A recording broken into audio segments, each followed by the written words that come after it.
Hello, hello, hello, Facebook family. 7 p.m., March 20th, 2024. Cannot believe it. March 20th. That means that the first 3 months of the year, the first quarter of the year is almost gone. Where has it gone? So, man, this is fast. This year's moving by fast. They say the older you get, the faster time moves. At least it feels that way. And I agree because it is moving fast. So, welcome, welcome, welcome to Facebook Live. We're doing part two. I will choose optimism, or really, I choose optimism, part two. So I'm going to get my comments down so I can see who's out there. Hey, Mother Brenda. Hey, Tamika. It's good to see you guys. Whoever else is out, please put your name and your city so we can give you a shout out. All I do is see numbers up there. I don't know who it is unless you put your name down. So, um, welcome, welcome, Facebook Live, episode 128. I choose optimism, part two. So, a lot of things to get into. I don't want to buzz through it, but it's a lot of information. Hopefully, it'll impact you in some sort of way. And it's good to see you. She said she's having some great catfish in College Station. Good to see my parents on. I am starving right now. It's a good thing I don't like catfish. I'm not a big fan of catfish, but I am hungry, so I wish I was eating on something. I guarantee you, as soon as this call's over, I will find something and I will be eating too. So it's 7:01. I really wanted to get into some things. Of course, like we said, the topic is I choose optimism part two. But of course, we got to do our housekeeping, which is continue to pray for Karen. A lot of the Ann shoots out updates on Facebook, and they're very encouraging. Very, very, very encouraging. And we continue to pray for Karen. It'd be great. Uh, I also wanted to give a shout out. And I guess before I move on, Ann, is there anything you want to add to that um, about Karen? Anything you wanted to add to that? Just add it, and I'll circle back to you. I wanted to give a shout out to University of Houston, the men's basketball program. I don't know if you guys keep up with March Madness, but the NCAA basketball tournament is going on for men's and women. And the men in Houston were number one seed. And of course, there's 64, what is it, really 69 teams playing. So there's four number one seeds. They're the overall number one, though. They're the overall number one seed. So I'm a little nervous about them because they got blown out in their championship round as far as their conference championship round. So I'm rooting for them. I would like to see this guy, Sampson, win a title. He has never won a championship. Let's see. She's having some great conversations, working very hard in physical therapy. All right, that's great to hear. So Ann said that Karen is having some great conversations and working very hard in physical therapy. So that's great. Great to hear. Also wanted to give a shout out to the number one seed in the women's side for UT. They're number one seed. They're not a number one overall seed, but they're a number one seed. So, me being a UT fan, I wanted to give a shout out to them, the women's basketball program, for being a number one seed. I think everybody thinks that South Carolina is going to win it. It'd be great to see UT pull it out. So that's just a UT fan talking. But back to our I choose optimism part two. I wanted to make sure I try to break this down. What is Elevate? Elevate is a coaching and leadership company. Basically, it's an acronym: expectations, leadership, ethics, vision, attitude, temperaments, and effectiveness. And basically, what we do is we coach and train the leaders on how to lead. And there's a whole bunch of stuff that can be said about this. I'm going to try to keep it short. We do seminars. Basically, these are mini seminars that we're doing on Wednesday nights, but we do have hour and a half, 2 hour seminars where we actually get active, rub elbows with the people in the classroom, and make sure that the information is connecting, not just going over the head or just not getting bobbleheads. You know what bobbleheads are, right? That's a bobblehead. So one of the things that I always say that what makes us separate and a little different than a lot of people, and there's other people out there, but when I say we, Shar is not here. Shar is getting ready to pick up Kai. He's in soccer, and plus she's doing her cupcakes. This is a crazy time of year because Kai's in AAU basketball, and he's also playing soccer for the school. I think if there was a sport picking up dirt, Kai would take that sport. He takes everything. He was in track. He was in basketball. He didn't play football this year, but next year he said he wants to go out for quarterback. So, go for it. We'll see. We'll see. Take one of them hits and see if he decides to skip a year of football. We'll see. But right now he's in soccer and he's still in AAU basketball. So it's a busy time for us, just running around. And then, of course, he went to go see his brother here, who's in Wisconsin. So he just got back, 2 days ago from that. So it's just been real busy, and Char's trying to catch up.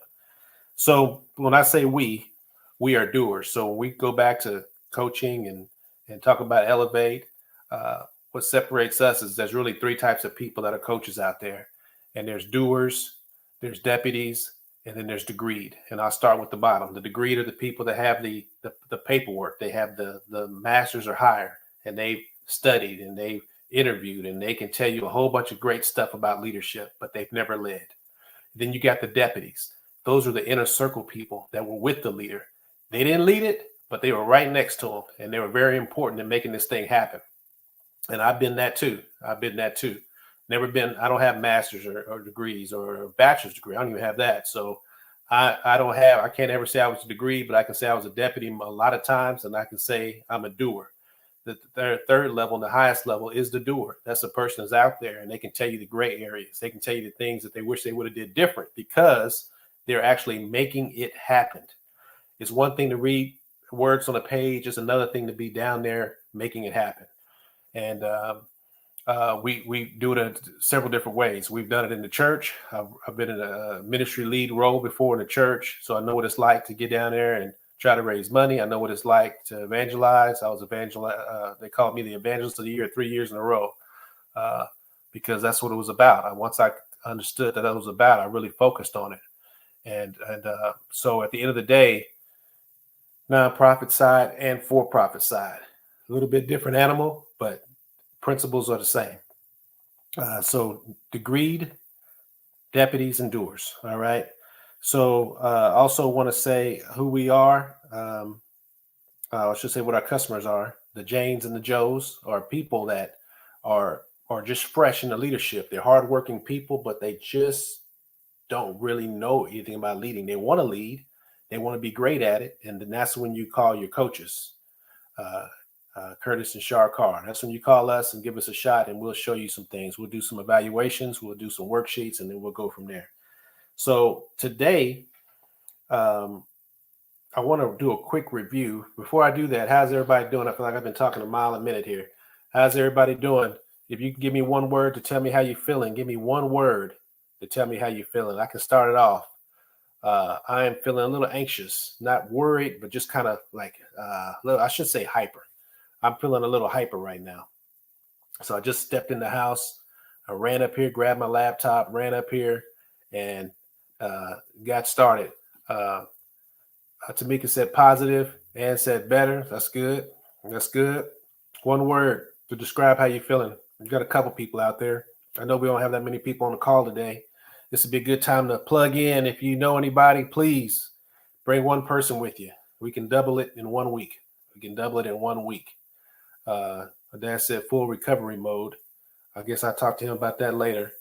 He said full recovery mode.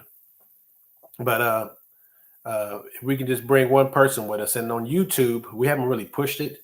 But if you go to youtube.com /@ Curtis Carr Jr., Jr. is just JR.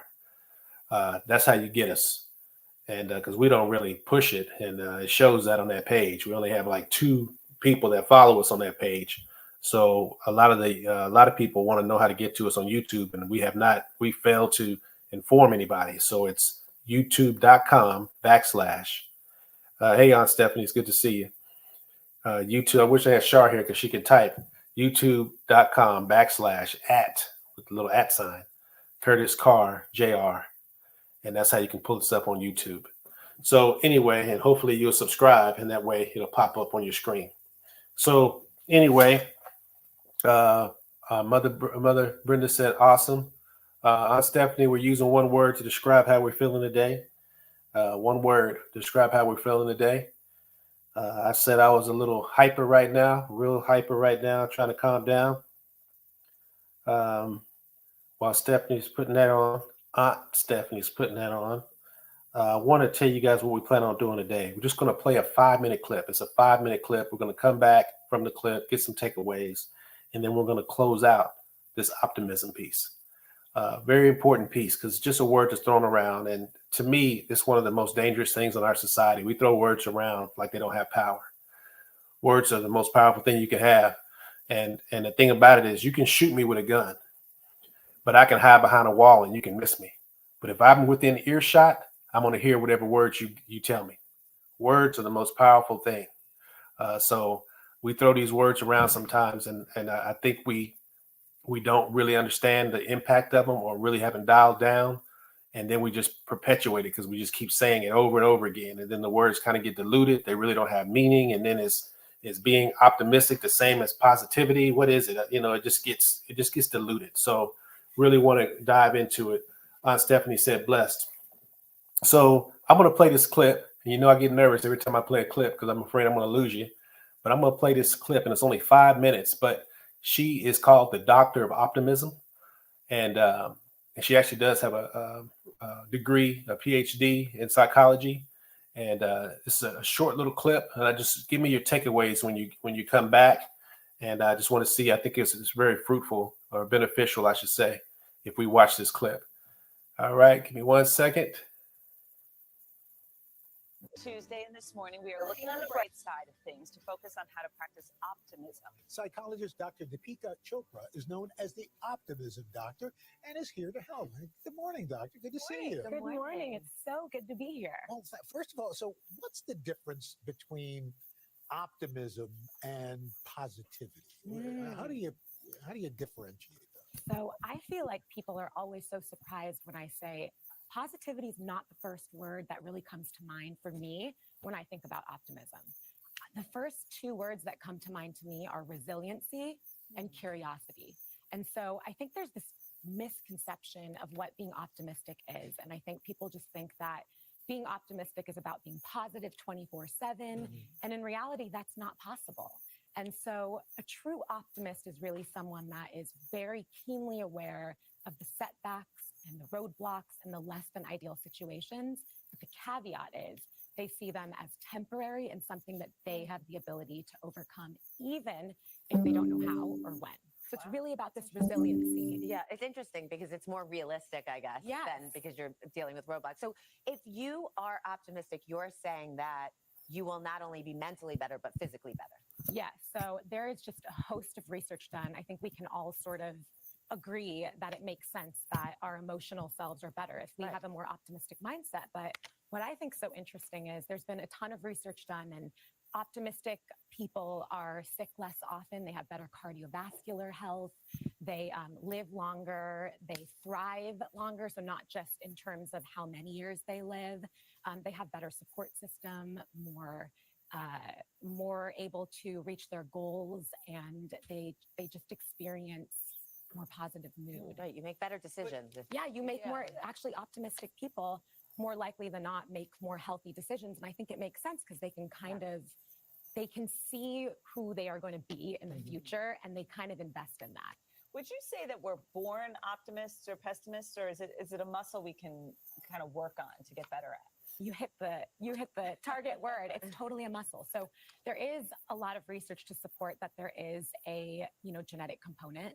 But the good news is it's only really up to 25%.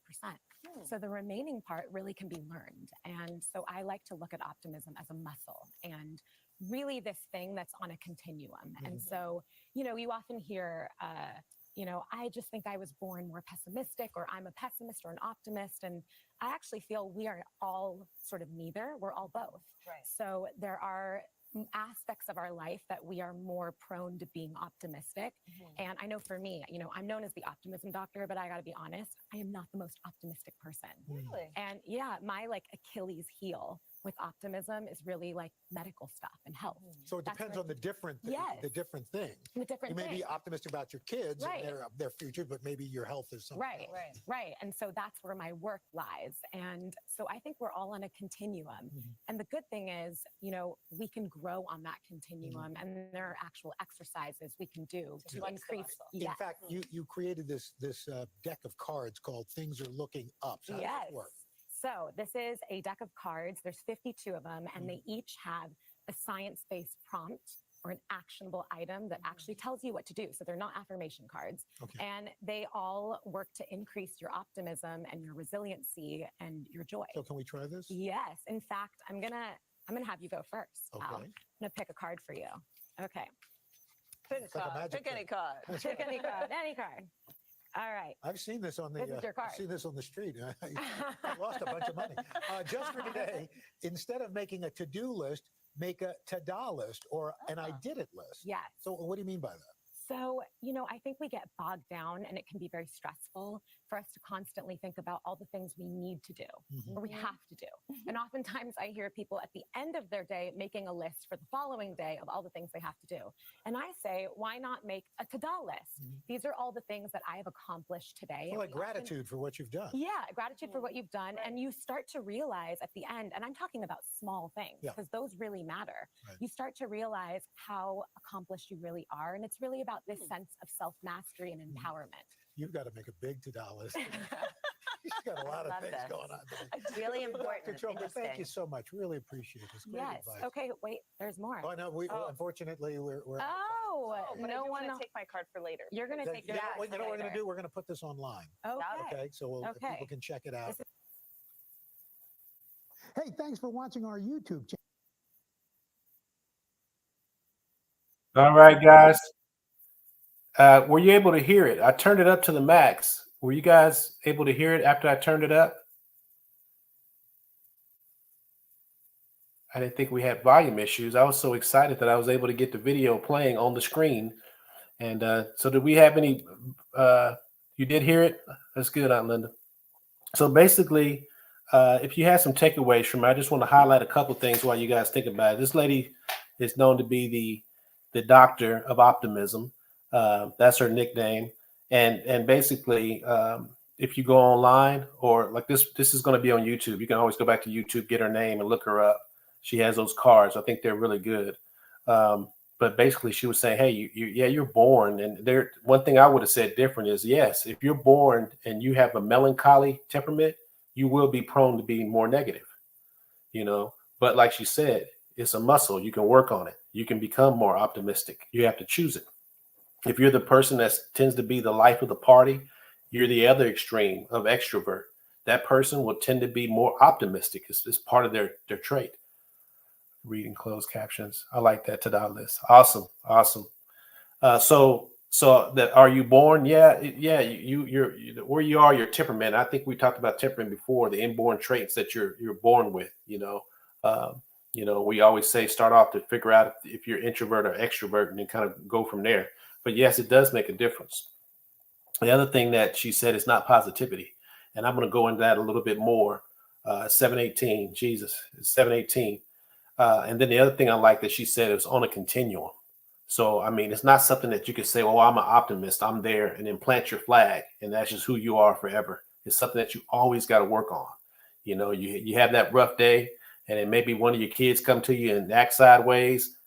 Is the optimist coming out, or you're going to say something that's extremely negative? And I ain't talking about accountability. I'm talking about stuff that's not necessary, negative. It's just accountability is not what we're talking about here. You can be an optimistic person, hold people accountable all day long and every day. We're talking about when things go sideways, where does your mind go? So those are the things I wanted to highlight. But one thing I wanted to say is just remember what we said optimism really was. And we said you have to choose it. And I said, I'm choosing optimism because I really feel like you only have two choices. A realist to me doesn't really exist. A realist to me is and I was talking to my cousin about this. So, hey, everybody has an opinion. A realist to me is a person who tends to be a pessimist, but because it just sounds better to say, hey, I'm just telling you like it is. What we need, one of the things about optimism is that you see the win in the future, even with all the negatives. You see the win. You see the great outcome in the future, even with all the obstacles and the roadblocks and the things that hinder you. That's the difference. So one thing I did want to do is break it down a little further because we only got 10 minutes. what optimism is not. Because when I go out and talk to guys, this is some of the stuff I hear. Optimism does not override purpose.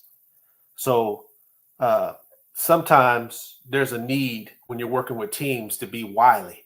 And I'm not saying that you can never be wily. And to give an example, there was a time, and this is an old story, and some of you guys might know this story.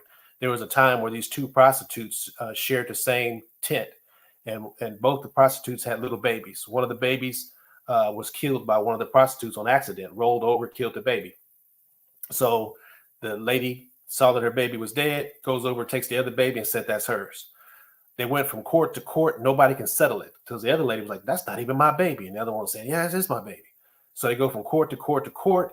And what they end up doing was going to the king. It got to the point where the king had to resolve it. And this is what I mean by being wily. He didn't sit there and say, well, I'm an optimist. That's not what he did. He chose to be wily. He says, I know what we'll do. We'll cut the baby in half. We'll give one half to that lady and give one half to the other lady. And then that's when the real mother stood up and said, listen, she can have him, because she was not going to let her baby get killed. And then he stood up and said, hey, we found the mother. My point is that optimism doesn't take the place of being wily. You can still be wily. So optimism does not override purpose. What is your purpose in those conversations? And if being wily is your purpose, then be wily. Optimism does not take the place of that. Optimism does not ignore history. You're a leader. You got a stack of applications. You got a guy sitting up there that's worked 10 jobs in 6 months. We're not saying be the optimist. Oh, well, this might be the job. This is probably the job that'll work out for him. That's not what we're saying. Optimism does not ignore history. You should hire the best person for the job, and don't let this term or this phrase and go run with it. It's not like that. Optimism, and we're going to get into what it is here in a little bit. Some examples of the best way to deal with it. Optimism is not positivity. Positivity is about saying something is good when it's not. We're not lying about it. Optimism is not positivity. The building's on fire and you're saying everything's okay. Well, no, it's not. The building is on fire. So optimism is not positivity. I like this one. Optimism is not a retort for when to use when somebody is being coached or being challenged. So when they start to hear some of this negative stuff, they're like, I just want to keep this positive, Curtis. Well, that ain't what this is right now. This is a coaching. And in this coaching, there's going to be some optimism. But just because you don't like the coaching, don't try to manipulate the coaching and say that, hey, somebody's not being optimistic. So optimism is not a retort for you to use when being coached or challenged. Optimism is not a character, and I hope I explained this one right. Optimism is not a character trait that is found isolated. And what I mean by that, optimism is not a character trait that is found isolated. And what I mean by that, when you're being optimistic, ambition is there. Being a challenger is there. Being a thinker is there. Being a creator is there. A person that's optimistic is not just sitting around with a big, silly Cheerio grin on his face. They have a lot of things that they're making happen. They're an achiever. So an optimistic person is not being optimistic for the sake of being optimistic. He's getting something done. And that's the thing to remember. And it's something that you have to work on every single day. So that is what optimism is not. Please let me know if I was clear on those. Please let me know on a 1 if there's anything you want me to go back, because I feel like I raced through them really fast. Optimism does not override purpose. It does not ignore history. It is not positivity. It's not a retort for when you're getting challenged or coached. And it's not a character trait that is found isolated. It was anybody have any questions on those? Please let me know if I went too fast. Did I go too fast? Put a 1 down if I went fast. Put a 1 down if I went fast. Put a 2 down if I didn't go too fast. It's 7:24. What optimism should be embodied, how it should be embodied, is really in interpersonal relationships, right? In leadership and in self. And when I say leadership, I'm talking about parents, coaches, pastors, supervisors, whatever. Miss B is a perfect example. She exudes optimism. I need to love her. I need to have her in my life. So they said 2. I didn't go too fast. Awesome. So that's what optimism, where it should be embodied in those relationships, in those interpersonal relationships, in leadership roles, whether they're a parent, a coach, a supervisor, or in self.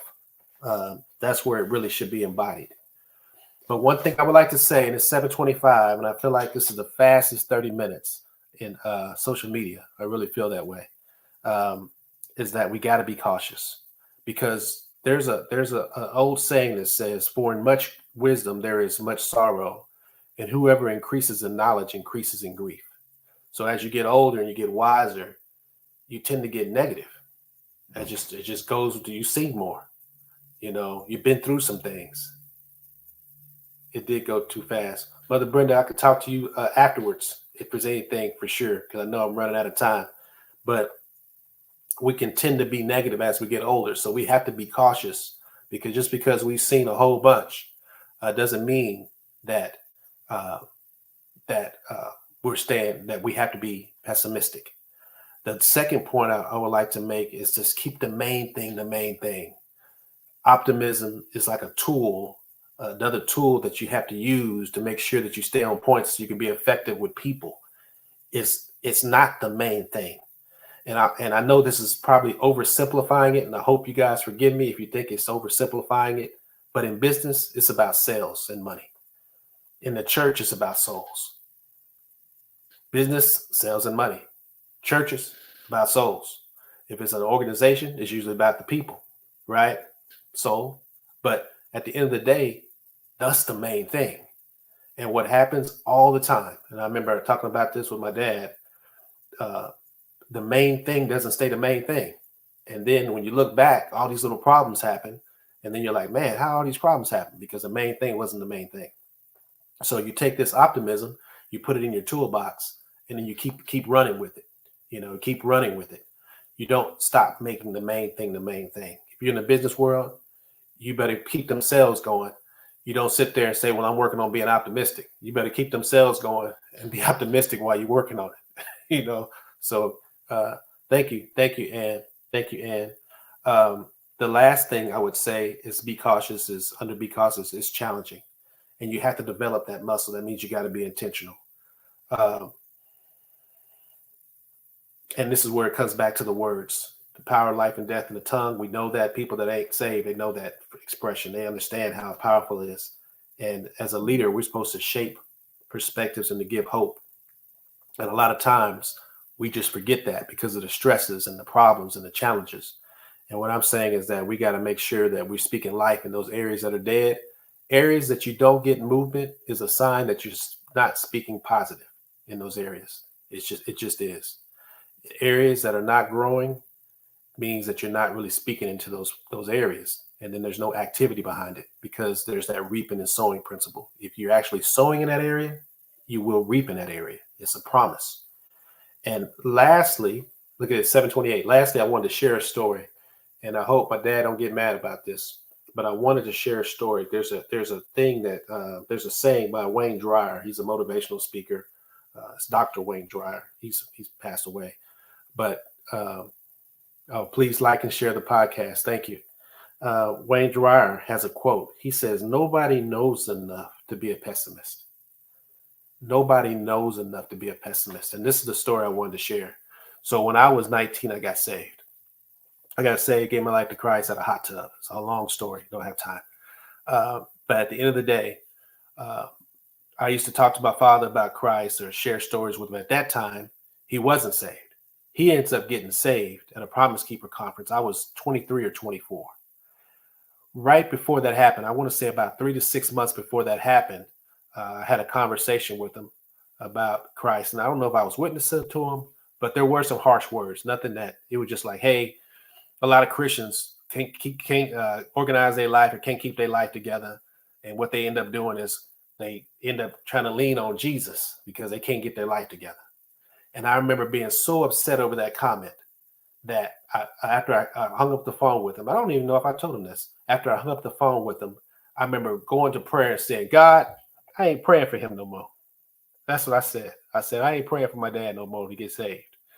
And I want to say 3 months to 6 months. I know it was within a year. He gave his life to Christ. Not only that, he ends up going to seminary.